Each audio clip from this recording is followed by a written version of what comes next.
Welcome back to Newsmaker. Legalized sports betting is now available in 30 states. Arizona jumped in 3 years ago. And in 2022, Arizonans wagered $6 billion on sports. That resulted in $28.5 million in tax revenue for the state. But it's creating jobs and bringing in revenue. The question is, on balance, is the proliferation of sports gambling a good or bad thing?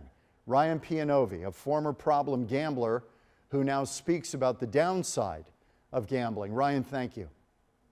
Thanks, John, for having me. Well, we're in March Madness. You know that. Next to the Super Bowl, it's probably the biggest time for gambling that's out there, especially sports gaming.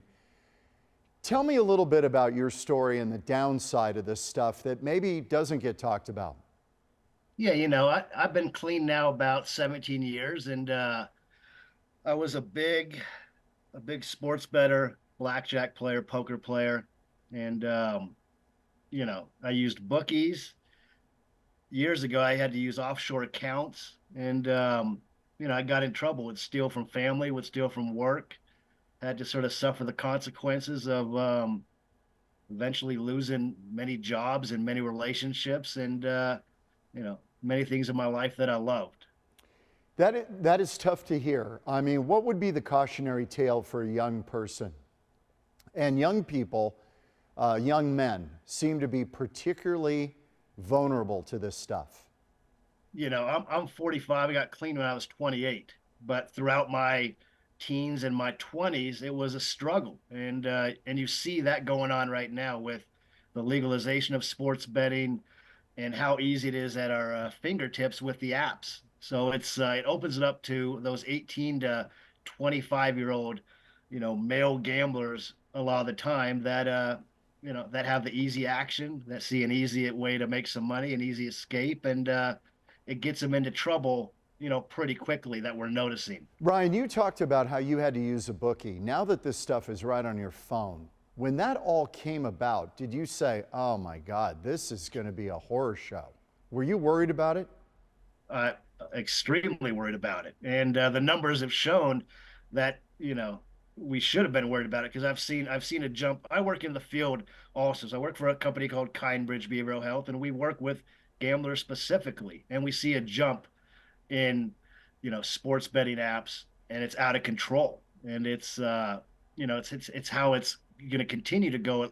It's trending in that direction for sure. A number that caught my attention: the National Council on Problem Gambling found that 6% of teenagers in the United States, this is between 14 and 21, have a gambling problem.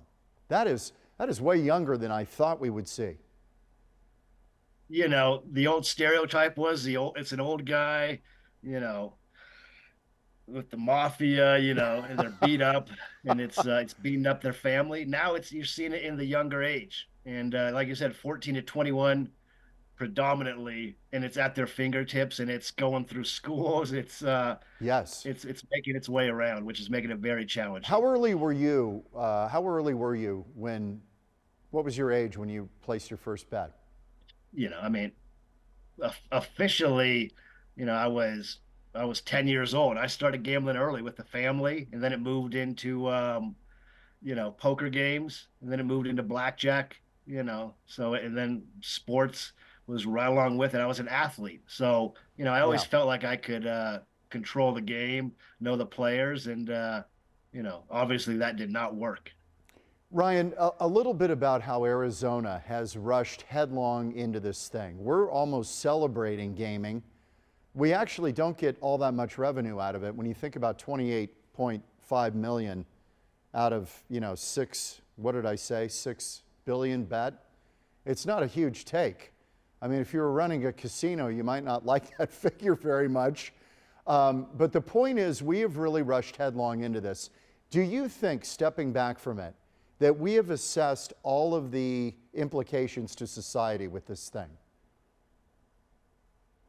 I don't think we're there yet. I think we have a long ways to go, and we have to continue to get the awareness out there, continue to put things in place that are going to help the problem gambler as they arise.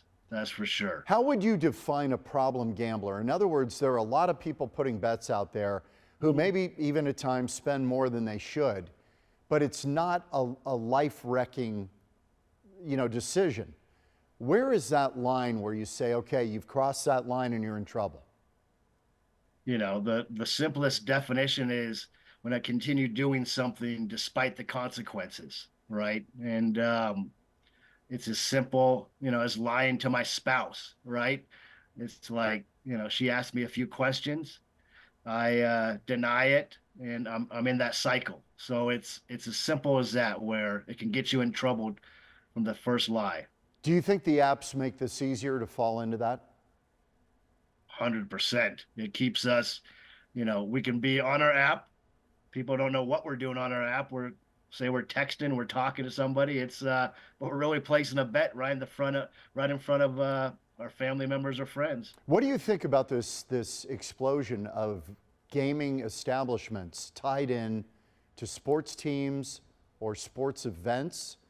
You said you were an athlete. Do you worry about the integrity of these games being violated with all of this stuff going on? I mean, you have to. You see it. You see it in athletics already, where it's affected many people, and with Otani recently. You see that's a big story. How Yes.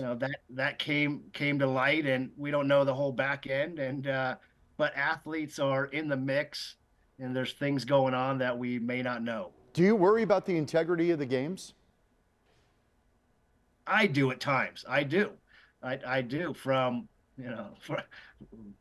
pro sports all the way down to college sports, 100%. Well, we saw it here at ASU 30 years ago. 100%. Young kids are vulnerable. There's no doubt. They're very vulnerable To temptation. It's easy. What would you say to folks out there if they're kicking around the idea of getting on one of these gaming apps? Do you think it's a black hole that that can be real trouble?